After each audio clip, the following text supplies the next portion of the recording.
Hello good morning friends, how are you? I think all are fine. So NVS commerce exam का जो आपका paper हुआ था PGT का 15 दिसंबर का, उसको हमने उसके क्वेश्चंस को डिस्कस यहाँ पर किया था। क्योंकि जो आपका केवीएस और एचपीएससी का जो एग्ज़ाम होगा पीजीटी कॉमर्स, उसका भी जो है सिलेबस का क्राइटेरिया वही रहेगा।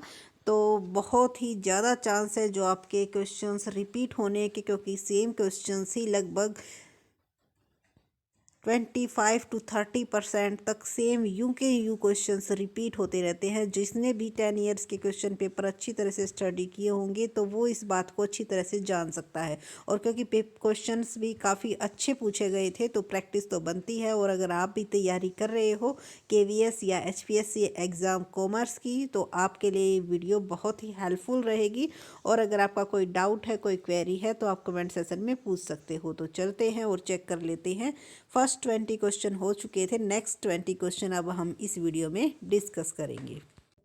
21 क्वेश्चंस, क्योंकि 20 क्वेश्चंस हमारे डिस्कस हो चुके थे, तो 21 का जो फर्स्ट क्वेश्चन है आपका इस वीडियो का, 400 शेयर 10 का ईच है, इशूड एट ए प्रीमियम 5 पर share for non payment of final call of 2 पर शेयर।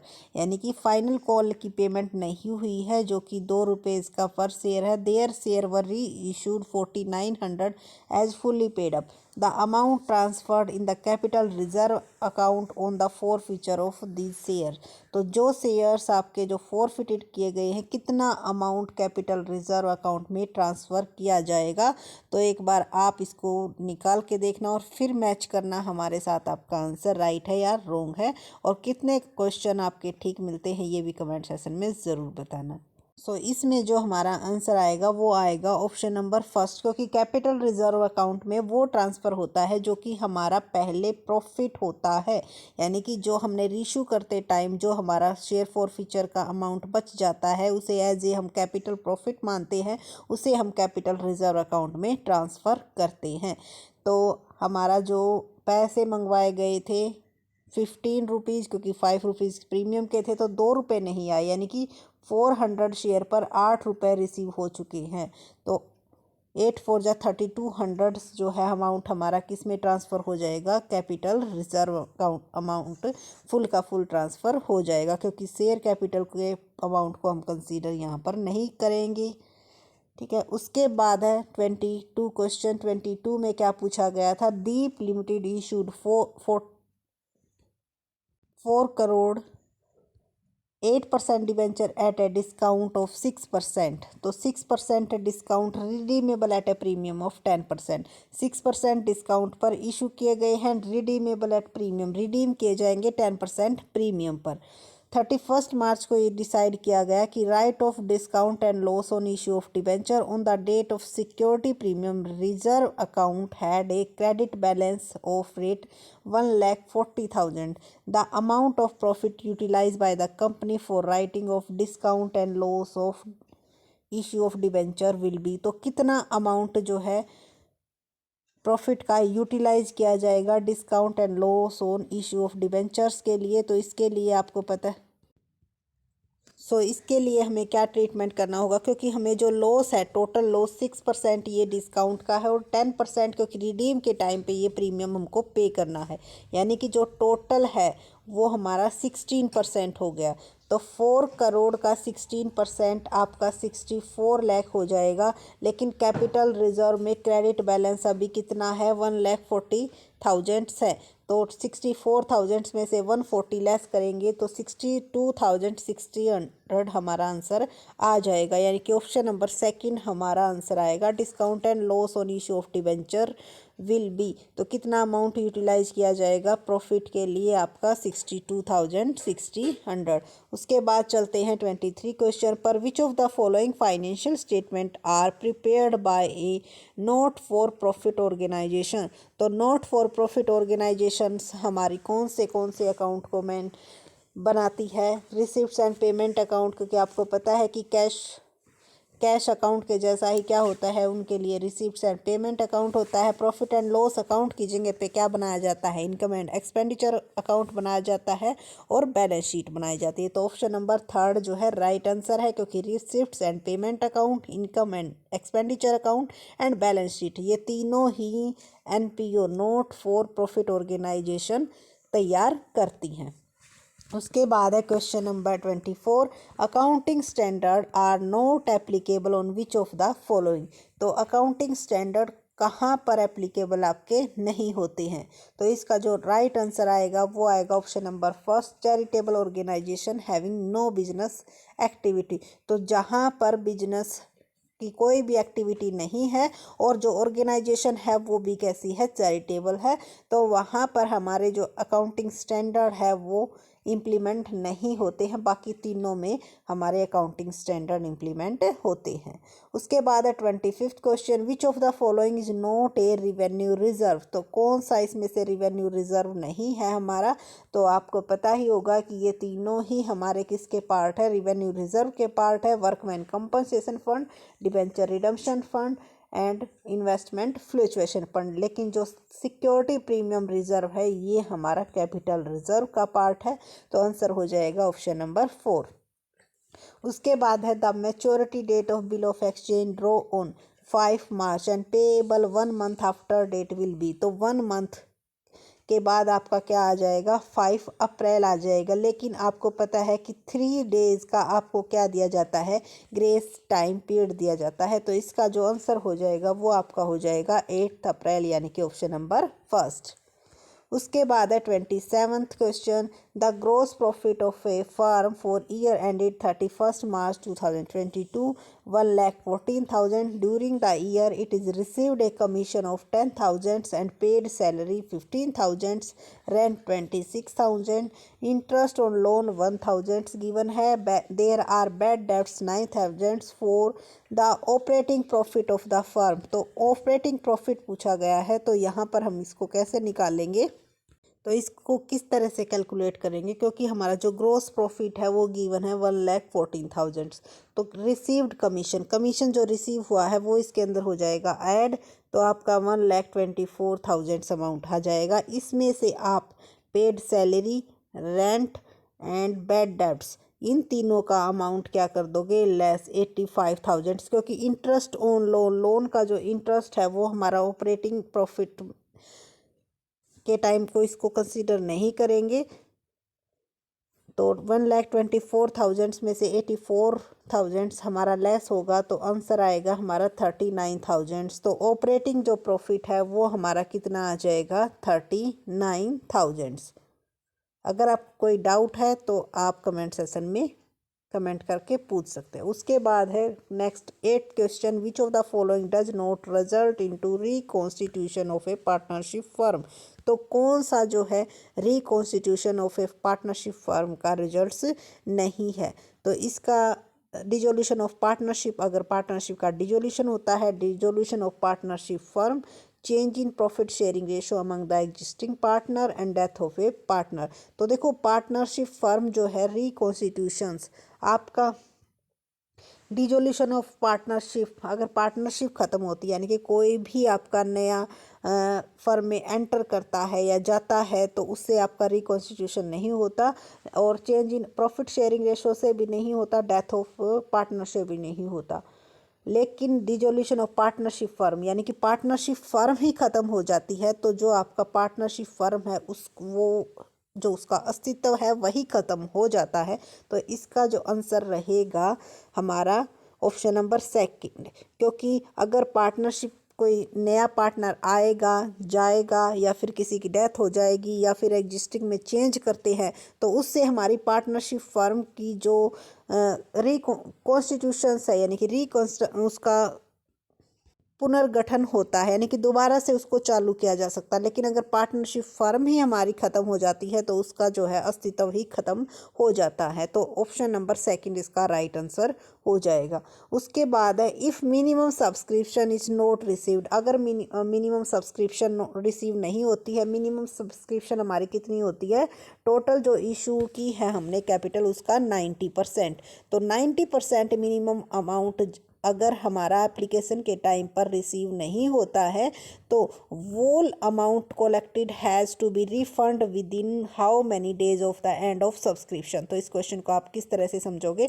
जो आपने इशू किए हैं शेयर्स, उन शेयर्स की 90% शेयर की, यानी कि अगर आपने 100 शेयर इशू किए हैं तो 90 शेयर्स के लिए आपके पास एप्लीकेशन आ जानी चाहिए। लेकिन अगर इससे कम आती है तो आपको कितने दिन में वो अमाउंट जो आपके पास आया है एप्लीकेशन के रूप में, वो आपको कितने दिन के अंदर वापस करना होगा। तो इसका जो राइट आंसर हो जाएगा वो हो जाएगा ऑप्शन नंबर सेकंड, 30 डेज के अंदर। तो 30 दिन के अंदर अंदर आपको वो पैसा वापस लौटाना होगा, नहीं तो फिर आपका उसके ऊपर क्या स्टार्ट हो जाएगा, इंटरेस्ट चार्ज होना स्टार्ट हो जाएगा। उसके बाद है question number 30, excess of income over expenditure in case of not for profit organisation. तो अगर आपकी एक्सपेंडिचर से इनकम ज़्यादा है नॉट फॉर प्रॉफिट ऑर्गेनाइजेशन में, तो उसको हम वहाँ पर क्या कहते हैं, सरप्लस। क्योंकि वहाँ पर दो वर्ड यूज होते हैं आपके प्रॉफिट एंड लॉस की जगह पे, डेप्रिशिएट एंड सरप्लस। अगर आपके एक्सपेंसेस ज़्यादा है तो डेप्रिशिएट होता है, और अगर आपकी इनकम ज़्यादा है तो सरप्लस वर्ड यूज होता है। तो यहाँ पर आपका जो राइट आंसर बनेगा वो बनेगा ऑप्शन नंबर 4। उसके बाद है question number 31, A and B are partner sharing profit and loss ratio in 3:2। C was admitted as a new partner. एक सी पार्टनर्स कंपनी में एंटर करता है, पार्टनरशिप फर्म में एंटर करता है। It was decided that C will bring the necessary capital so as to give him 1/5 share in the profit taking into consideration the capital of A and B. तो वो क्या है, 1/5 shares की क्या लेके आता है, कैपिटल लेके आता है। After making all necessary adjustment, the capital account of A showed a credit balance। A का जो बैलेंस है वो कितने का है, 18 लाख का है, एंड B का जो है 28 लाख का है। तो C को कितना अमाउंट लेके आना पड़ेगा, 1/5 शेयर्स के लिए, क्योंकि वो 1/5 चाहता है प्रॉफिट में शेयर करना। तो उसको कितना अमाउंट लेके आना पड़ेगा, तो उसको यहाँ पे कैलकुलेट करेंगे। तो इसका जो अमाउंट है वो कैसे कैलकुलेट करेंगे, क्योंकि देखो जो पहले रेशो थी वो थी 3:2, लेकिन उसके बाद 1/5 शेयर्स के लिए ये एंटर कर जाता है। तो आपकी जो न्यू रेशो निकल के आएगी वो क्या निकल के आएगी, सबसे पहले आपको वो कैलकुलेट करना पड़ेगा कि इनको सेक्रीफाइस कितना करना पड़ता है। तो इसका जो अमाउंट हमारा निकल के आएगा 24, 16 और 10। ये न्यू रेशो आ गई आपकी 12 एंड 8 एंड 5। तो ये क्योंकि देखो पहले जो ये प्रॉफिट था, पहले आपका जब 50 रुपीज़ इनको मिलते थे तो ये जो है अपने शेयर करते थे किस तरह से,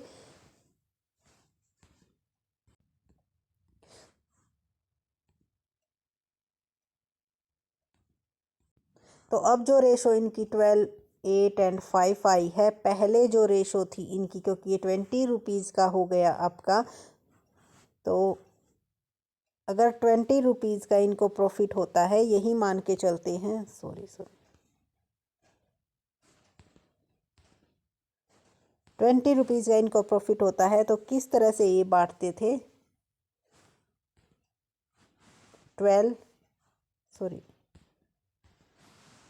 12 एंड 4 की रेशो में। लेकिन अब जो इनकी जो न्यू रेशो के अकॉर्डिंग इनको कितना अमाउंट इसमें मिलेगा, 12 एंड 8 में। अब इनको जो अमाउंट मिलेगा, क्योंकि इनकी जो नई रेशो थी वो क्या निकल के आई थी,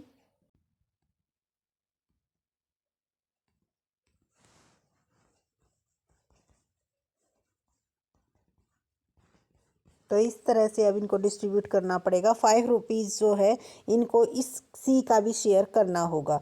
तो इसीलिए जो हमारा टोटल अमाउंट हो जाएगा 46,000, उसको हम 20 × 5, क्योंकि 5 का रेशो इसको दिया गया है तो उसी रेशो में इससे कैपिटल मंगवाएंगे।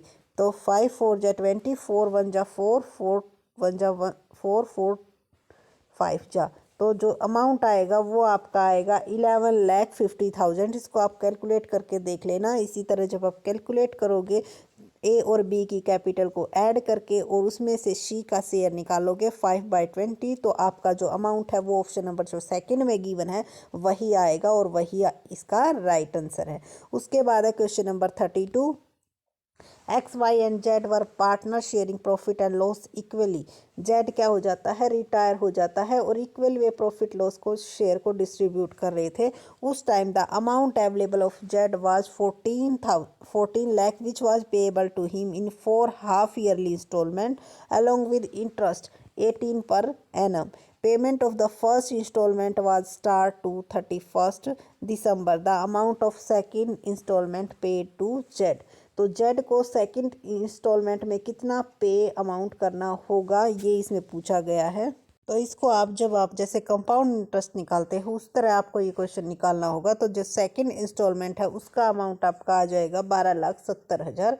कैलकुलेट करके देखना, अगर निकल जाता है तो द बेस्ट, नहीं तो आपको कमेंट करके पूछ सकते हो। उसके बाद क्वेश्चन है 33, क्योंकि देखो बहुत ही ज़्यादा जो क्वेश्चन है प्रैक्टिकल्स क्वेश्चन बहुत पूछे गए थे। टाइम कंज्यूमिंग जो एग्ज़ाम था वो आपका यहाँ पर था, ये नहीं था कि बिल्कुल ही डायरेक्ट क्वेश्चन कुछ, क्योंकि देखो 60-70% क्वेश्चन आपके ईजी आते हैं, लेकिन जो लिस्ट है वो जो हाईएस्ट 20 क्वेश्चंस होते हैं जो कि आपके थोड़े से हाई लेवल के पूछे जाते हैं, उनको अगर आप ठीक करते हो तभी आपका चांस होता है कि आप एग्ज़ाम क्रैक कर पाओगे। तो इस टाइप के कई क्वेश्चंस पूछे गए थे। उसके बाद है आपका 33। 1 अप्रैल 2020 good health club purchase 8% investment of 5 lakh. तो 8% इन्वेस्टमेंट की रेट से जो है 5 लाख रुपए इन्वेस्ट किए। The receipts and payment account the club for year ended 31st March showed interest received on investment 32,000. The included interest received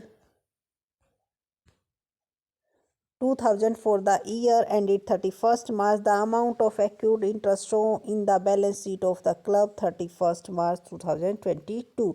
तो कितना अमाउंट जो है accrued इंटरेस्ट का शो किया जाएगा बैलेंस शीट में। तो accrued इंटरेस्ट में आपका अमाउंट कितना आएगा यहाँ पे आपको, क्योंकि देखो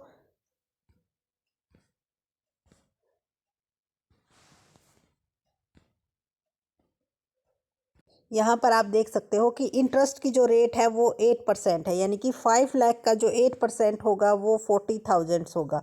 लेकिन receipts and payment account club for the year ended 31st March 2022 so interest received, कितना इंटरेस्ट रिसीव्ड हुआ है 32,000, लेकिन इसके अंदर 2,000 रुपये आपका पिछले साल का ऐड है इसके अंदर इंटरेस्ट, यानी कि इस साल का आपको कितना रुपये इंटरेस्ट रिसीव हुआ है 30,000 और 40,000 रिसीव्ड होना चाहिए। तो एक्यूर्ड इंटरेस्ट हमारा वही इंटरेस्ट होता है जो कि हमने अर्न कर लिया है लेकिन अभी तक रिसीव नहीं हुआ है। तो इसमें हमारा आंसर आ जाएगा ऑप्शन नंबर 3 10,000 अमाउंट। उसके बाद है 34। A factory produce 500 LED bulb पर annum. The variable cost given है 50। The fixed expenses 10,000 per annum. If the production is increased by 1 unit, then the marginal cost per unit will be. तो इस question में आपका पूछा गया है कि मार्जिनल कॉस्ट कितनी इंक्रीज होगी अगर 1 यूनिट को हम क्या करते हैं, इंक्रीज करते हैं। तो देखो जो फिक्स कॉस्ट है, क्योंकि वो हमारी पहले भी बियर की जा रही थी, तो जो मार्जिनल कॉस्ट है, मार्जिनल कॉस्ट कौन सा होता है, जो कि 1 यूनिट के कम या ज़्यादा करने पर जो कॉस्ट आती है वो सिर्फ हमारी वेरिएबल कॉस्ट ही होती है। तो इसका जो आंसर हो जाएगा वो हो जाएगा ऑप्शन नंबर फर्स्ट 50 रुपीज़। उसके बाद है question number 35। Which of the following account is credited for closing goods sent on consignment account. तो कंसाइनमेंट अकाउंट को जब क्लोज किया जाता है, यानी कि जब सब हमारा कंसाइनमेंट कंप्लीट होने को होता है तो जो गुड्स बच जाती हैं उनको सेंड करते हैं, तो उस टाइम पे हम क्या एंट्री करते हैं, तो good sent on consignment account debited to trading account हमारी जो है एंट्री की जाती है। तो credited for closing goods sent on consignment account trading account किया जाता है। तो आंसर इसका हो जाएगा ऑप्शन नंबर फर्स्ट। उसके बाद है विच of the following is not voluntary liquidation of A company. तो कौन सा वॉल्यूंटरी लिक्विडेशन का एग्जाम्पल नहीं है? इसका जो आंसर होगा वो आएगा आपका option number third, membership falls below the statutory minimum requirement. तो जब स्टैट्यूटरी मिनिमम रिक्वायरमेंट से कम मेंबर आपके हो जाते हैं तो वहाँ पर आपकी जो है वॉल्यूंटरी लिक्विडेशन नहीं होती, ये आपका स्टैट्यूटरी लिक्विडेशन होगा।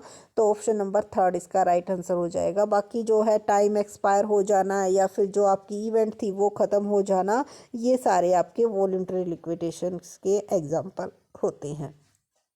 उसके बाद है 37, an additional incentive granted by consignor to consignee to induce the consignee to push a new line of trade is called. तो उसको क्या कहा जाता है जब कंसाइनर क्या करता है, ये चाहता है कि ज़्यादा से ज़्यादा सेल की जाए।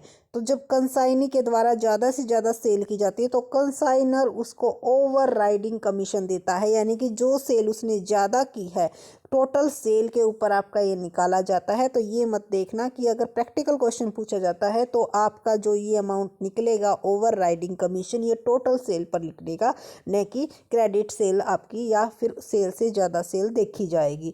और डेल क्रेडिटियर कमीशन, ये जब आपका जो बैड डेब्ट्स हो जाते हैं ताकि उनमें भी जो कंसाइनी है उसका हिस्सा हो, तब ये आपको डेल क्रेडिट कमीशन दिया जाएगा। लेकिन यहाँ पे पूछा गया है कि जब हम चाहते हैं कि हमारा जो ट्रेड है वो इंक्रीज हो तो उस टाइम पे कौन सा कमीशन दिया जाएगा? तो इसका आंसर हो जाएगा आपका ओवरराइडिंग कमीशन। कई बार डेल क्रेडिट कमीशन के बारे में भी पूछ लिया जाता है, तो बैड डेब्ट से रिलेटेड है आपका डेल क्रेडिट कमीशन। उसके बाद है question number 38, when separate book are mentioned for recording joint venture. तो ज्वाइंट वेंचर्स जब आप जब सेपरेट बुक मेंटेन कर रहे हो, then which of the following account open in individual books of each consignor. तो प्रत्येक कंसाइनर की कौन कौन से अकाउंट आपके खोले जाते हैं? तो जब हर एक कंसीडर करके चल रहा है तो वहाँ पर आपका joint venture investment account open होगा। तो ऑप्शन नंबर फोर्थ इसका राइट आंसर हो जाएगा, क्योंकि ज्वाइंट बैंक अकाउंट तो आपका उस टाइम पे खोला जाता है जब सब अलग अलग हों, तो इस टाइम पे आपका joint venture investment account open किया जाएगा। उसके बाद है question number 39, a manager should replace I and V in all his conversation with workers to foster team spirit. These statements indicate which of the following principle of management given by Fayol। तो आई की जगह पे जब हम we word को use कर रहे हैं तो ये किस प्रिंसिपल को फॉलो कर रहा है फेयोल के? ई स्प्रिट डी क्रॉप। यहाँ पे क्या कहा गया है कि सभी को मिलकर जो है काम करना है, और आई की जगह पे यानी कि अपने आप को प्रेफरेंस न देते हुए किसको प्रेफरेंस देनी है? सभी को। वी वर्ड्स को यूज़ किया गया है, तो ये किसको बताता है? ई स्प्रिट डी क्रॉप, यानी कि सहयोग की भावना को दर्शाता है, जो कि फेयोल ने प्रिंसिपल दिए थे 14 प्रिंसिपल, उसमें से ये क्वेश्चन पूछा गया था।